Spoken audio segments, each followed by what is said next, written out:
Hey, today we're going to talk about a subject that, I don't know, 4 or 5 years ago, I never thought would have even been controversial. We're going to talk about the importance of ingesting carbohydrates post-workout. And you're going to hear all kind of different stuff. You're going to hear there's no need for that, especially if you eat pre-workout. And there's some truth to that, and we'll get into that a little bit. But you're going to find out that, well, I'll let you make the decision. I'll tell you why I think it is almost absolutely essential that you ingest carbs post-workout, and not necessarily in the post-workout window, which we'll cover also.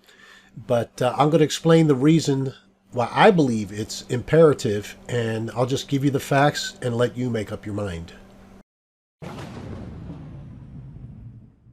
You just completed a good workout, and the muscle fibers in whatever muscle group you worked are now sending inflammation signals out to the body, localized inflammation, so that the body can do its best to send nutrients, water, energy stores into the muscle so that they can be rebuilt, actually a little bit bigger than last time, so that they don't have to go through this again. And what do? But you skip the post-workout meal because someone said, well, if you just get good nutrients before a workout, you don't have to worry about eating right after the workout.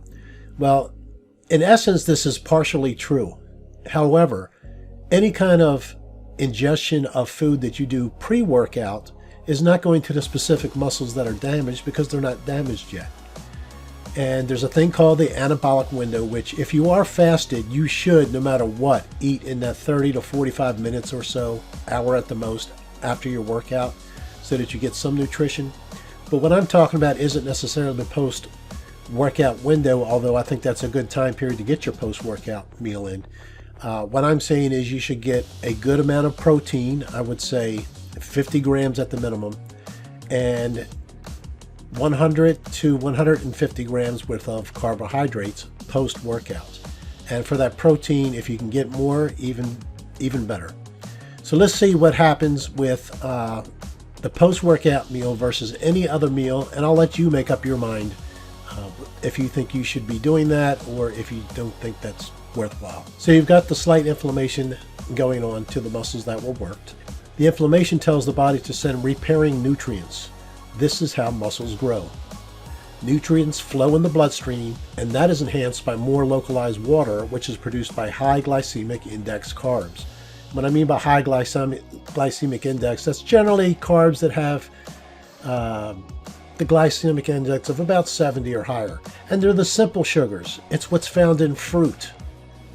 And the same kind of simple sugars found in a candy bar. I'm not suggesting you eat a candy bar post-workout, but if that's how you can get your post-workout carbs, this is the one time where it isn't going to kill you to do it. You want the insulin spike. That's what's important. And the simple high glycemic index foods, like fruits, will do it. Now, what does that do? What it does is it spikes insulin. Unlike the starchy carbs, which are like whole grains, rice, potatoes, that type of thing, they're going to cause a small spike in insulin, but it lasts for a very long time. You don't need this to last a long time. The longer that insulin stays in your system, the more chance that your body is going to say, oh, I've got some excess energy, I'm going to store that as fat. You don't want that. You want this quick spike, quick repair, and then you're done with it. So without those carbs that are going to spike your insulin levels, insulin is very anabolic, there's simply less repair and energy material sent to the muscles just in the time that they really need it. There's also something called glycogen, which the best way to look at that is present and future energy stores for the muscles. Insulin helps drive glycogen into the muscles that have been damaged.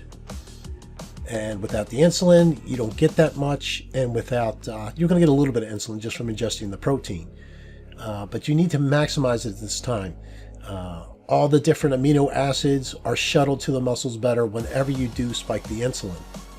Again, there's no other time other than post-workout where the muscles need it the most. They're crying for it. That's why the localized inflammation is produced. So you've been given the facts on how muscle is repaired in the body. Very simply put, it's a lot more complex, but those are the simple facts of it. And with those facts, it's up to you to make up your mind. Do you think it's worth it? If you're going to spend the time in the gym, you might as well utilize the most opportune time in the next 24 hours you're going to have to get protein synthesis started, get energy stores, present and future, sent to those muscles, get water storage in those muscles so that they're fuller and they have more capability of carrying vitamins and other micronutrients into the muscles. To me, it's a no-brainer. It just absolutely is.